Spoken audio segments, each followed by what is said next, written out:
সোমবার রাজধানীর জগন্নাথ বাড়ি রোডস্থিত ডক্টর বি.আর. আম্বেদকরের ছাত্রীনিবাস পরিদর্শন করলেন রাজ্যের জনজাতি কল্যাণ দপ্তরের মন্ত্রী বিকাশ দেববর্মা। অতি সম্প্রতি অভিযোগ ওঠে এই আবাসিকদের জন্য বরাদ্দ খাবারের সামগ্রী রান্নার দায়িত্বে থাকা কয়েকজন কর্মী চুরি করে নিয়ে যান।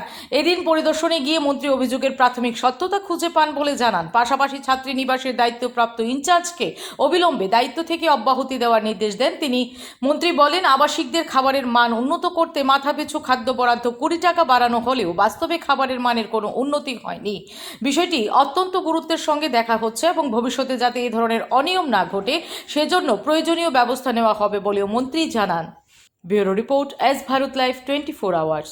কালকে অনেক নিউজে দেখেছি, তার জন্য আজকে সকালে এসেছি। অনেক অব্যবস্থা দেখেছি। আমি অফিসারকে আমি নির্দেশ দিয়েছি আজকের মধ্যে এগুলি কারবাই করার জন্য। এখানে যে খাওয়া দাওয়ার যে ছেলে মেয়েদেরকে খাওয়ার জন্য আমাদের রাজ্যের জনপ্রিয় মুখ্যমন্ত্রী যে স্বপ্ন দেখেছেন, যে উদ্দেশ্য নিয়ে আমরা স্টাইপেন্ড বাড়িয়েছি, এখন স্টুডেন্টের আরও 20 টাকা বাড়ানো হয়েছে। ডেলি একটা স্টুডেন্টের 100 টাকা। তাদের খাওয়া দাওয়া, তাদের যে সিস্টেম পরিবর্তন করার কথা ছিল, এই সিস্টেম পরিবর্তন হয় নাই। তার জন্য আজকে হঠাৎ করে আমি এসেছি।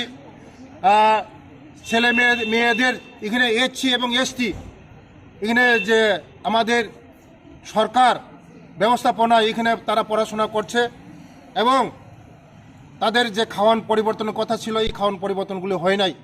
তার জন্য আমি নির্দেশ দিয়েছি যারা মাসি আছে এখানে রান্না করে, তারা আমি দেখেছি গতকালকে অনেক নিউজে দেখেছি, এই মাসিরা নাকি ডেলি পেঁয়াজ, লবণ, তারপরে অনেক সবজি, আলু, সব সবজি নিয়ে যাচ্ছে, তাদের খাওয়ানগুলি কেড়ে নিয়ে যাচ্ছে। তার জন্য অ্যাকশন নেওয়ার জন্য আমি বলেছি এবং দিদিমণি অসুস্থ আছে, কাজ করতে পারছে না, ছেলে মেয়েদেরকে দেখতে পারছে না, দিদিমণিকেও এখান থেকে রিলিজ করার জন্য আমি বলেছি।